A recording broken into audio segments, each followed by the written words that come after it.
Welcome to May 26th, 2026. The Singularity is now taking a power nap. CMU researchers propose in Language Models Need Sleep that models should periodically consolidate recent context into persistent, fast waits inside SSM blocks before clearing the cache, with longer sleep yielding the largest gains on examples that demand deeper reasoning. Waking hours are doing recursive work too. The new benchmark asks whether a model can write a benchmark that other strong models cannot simply clear, and GPT 5.2 currently leads as the top benchmark creator. Microsoft pushes the same recursion into agents with SkillOpt, which treats a compact natural language skill document as the trainable state of a frozen language agent, refined through rollouts, reflection, bounded edits, and held-out validation gates. Sleep, self-test, study, repeat. The atoms underneath are being reorganized too. Belgian semiconductor research giant IMEC has fabricated the world's first quantum dot qubit using high-N AEUV lithography, patterning gate gaps of barely 6 nanometers and pulling quantum hardware onto the same roadmap as next-gen AI processors.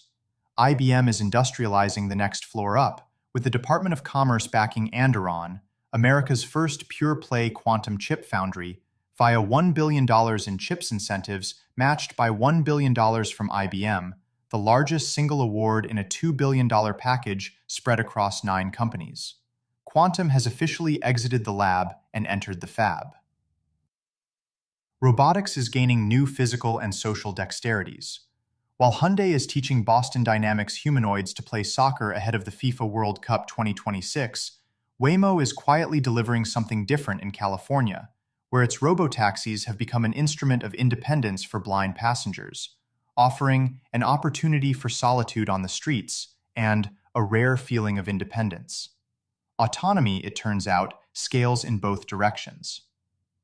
Energy is no longer one problem, but a parallel stack of frontiers, all advancing at once.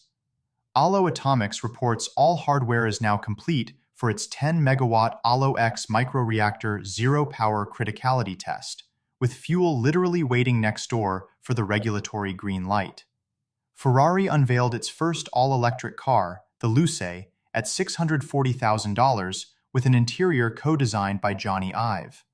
Japanese engineers from JAXA, Waseda, Tokyo, and Keio successfully ran a ground combustion trial of a Mach 5 ramjet, pointing toward a future where Tokyo to LA takes about as long as a short domestic hop.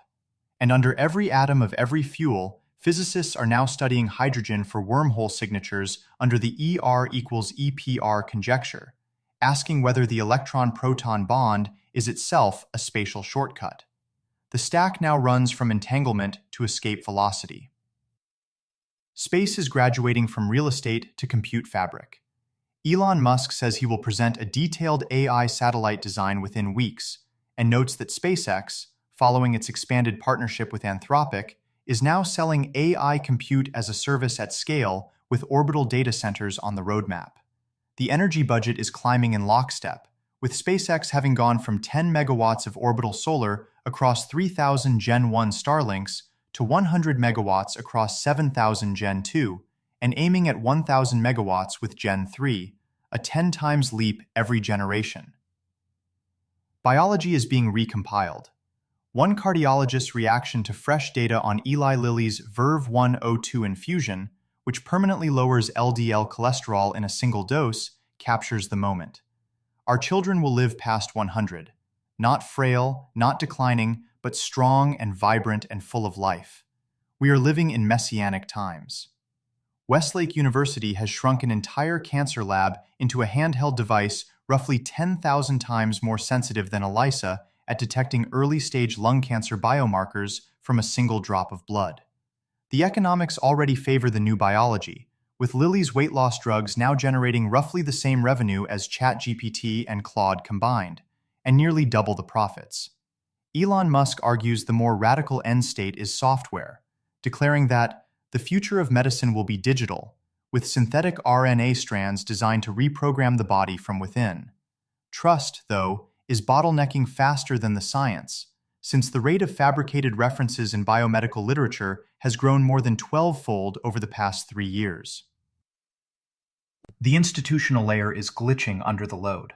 Federal agencies are now circulating reports targeting anti-technology extremists following CEO attacks and data center protests, with over 1,000 pages of unpublished DHS, FBI, and Fusion Center material, reframing this as a domestic threat category. China is locking down talent from the other side, restricting overseas travel for senior AI staff at firms like Alibaba and DeepSeek. The frontier labs are meanwhile picking patron saints. After Pope Leo XIV's encyclical aligned the Vatican with Anthropic, OpenAI's Adrian Ecoffe quipped that, like all respectable frontier labs, OpenAI has been in internal discussions over which religion to align to, warning that an internal holy war may be brewing. Even Anthropic's chosen patron disagrees with the lab, since closer analysis shows the encyclical confidently asserts that AI does not and never will have real thoughts or feelings. Below the metaphysics, the courts are being reshaped from the bottom up, with federal judges reporting that AI is supercharging pro se litigation, flooding dockets even as it widens access to the legal system. Money is being re-platformed in parallel, with Tether launching the official stablecoin of Georgia under that government's backing. And in Massachusetts, roughly 70,000 rideshare drivers just won first-in-the-nation certification for the App Drivers Union, ready to bargain with the platforms that classify them as contractors. And exaflops to go before we sleep.